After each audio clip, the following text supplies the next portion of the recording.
Cada vez que quiero aprender un tema nuevo, me fijo en los conceptos que conforman su nombre. En nuestro caso tenemos dos conceptos, el concepto de inteligencia y el concepto de artificial. Para entender lo que es la inteligencia no lo vamos a resolver en este video porque a los humanos nos lleva miles de años estudiarla y entenderla y todavía estamos debatiendo qué es.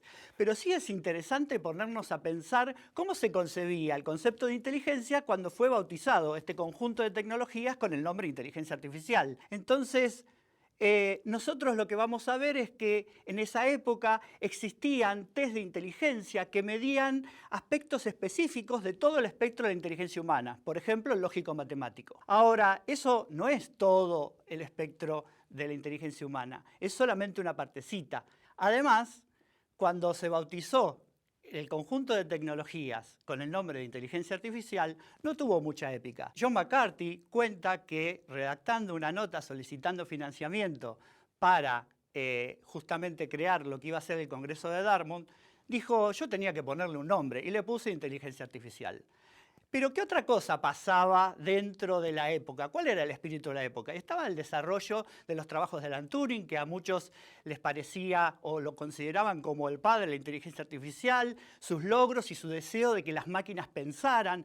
También iniciaba o se desarrollaba la psicología cognitiva, estaban distintos profesionales, por ejemplo, psicólogos cognitivos, neurocientíficos, computadores científicos, o sea, gente de la informática, que utilizaban la analogía del ordenador, este concepto paralelo que ponía a la computadora y al cerebro humano, y estos profesionales lo que hacían era explicar basándose en la computadora cómo funcionaba el cerebro y basándose en el cerebro cómo funcionaba una computadora. Ese era el espíritu de la época y eso nos indica que no fue para nada raro que bautizaran este conjunto de tecnologías con el nombre de inteligencia artificial. Ahora está el otro concepto, el concepto de artificial.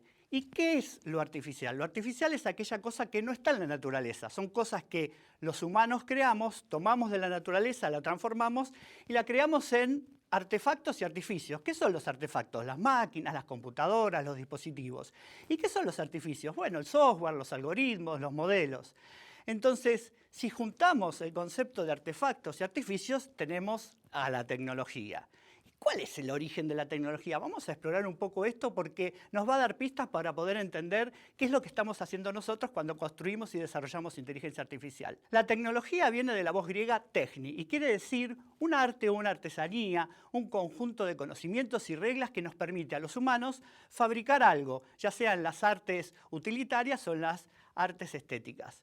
Entonces, esto nos brinda una pista.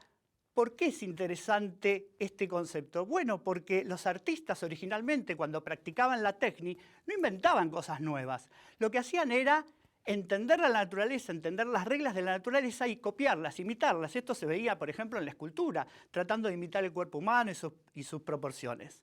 Entonces, ¿de qué nos sirve entender esto? Bueno, es muy importante ¿por qué? Porque nosotros cuando estamos desarrollando tecnologías de inteligencia artificial, lo que estamos haciendo en definitiva es tratar de entender cómo piensa nuestro cerebro, cómo razona, tratando de imitar todos los procesos cognitivos que tiene nuestro cerebro y reproducirlos de manera artificial, creando una inteligencia artificial que piense y que hable como nosotros. En la década de 1980, un psicólogo cognitivista llamado Howard Gardner pateó el tablero y destruyó todo lo que pensábamos sobre la inteligencia humana.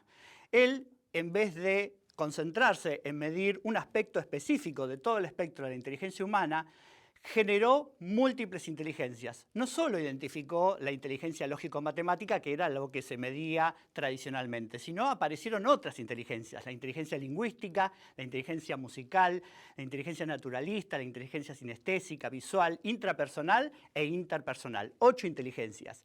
Esto no solamente cambió la forma en que los humanos entendíamos nuestra propia inteligencia, sino también lo que cambió y abrió un conjunto de posibilidades para que existieran otras personas que incluyeran nuevas inteligencias, como pudo haber sido Goleman con la inteligencia emocional o Stanislao Baras con la inteligencia sensorial. Esto es importante comprenderlo para poder entender dos conceptos muy importantes propios de la inteligencia artificial. Son la inteligencia artificial general y la inteligencia artificial estrecha.